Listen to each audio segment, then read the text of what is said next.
కర్కాటక రాశి. పునర్వసు 4వ పాదం, పుష్యమి 4 పాదాలు, ఆశ్లేష 4 పాదాలు కలిస్తే కర్కాటక రాశి. కర్కాటక రాశి వారి ఆదాయం 14, వ్యయం 2, రాజ్యపూజ్యం 6, అవమానం 6. వీరికి కర్కాటక రాశి వారికి మిశ్రమ ఫలితాలు.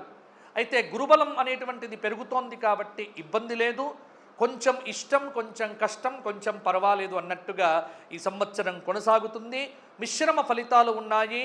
2 వంతుల 2 వంతుల గ్రహబలం అయితే బాగుంది, కానీ ఖచ్చితంగా మీకు అష్టమ స్థానంలో ఉన్నటువంటి శనైశ్వరుడు మాత్రం తీవ్రమైనటువంటి మనస్తాపాన్ని కలిగింపజేస్తాడు. ఆర్థికంగా కలిసి వస్తుంది, కానీ విపరీతమైనటువంటి శ్రమ మాత్రము పడవలసి వస్తుంది.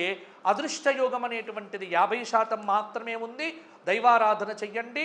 ప్రతి శనివారం రావి చెట్టు చుట్టూ 108 ప్రదక్షిణములు చేస్తే వీరికి విష్ణు సహస్రనామ స్తోత్ర పారాయణం వల్ల, అలాగే జ్యోతిర్లింగ దర్శనాల వల్ల కూడా కొంత అనుకూలత కలుగుతుంది.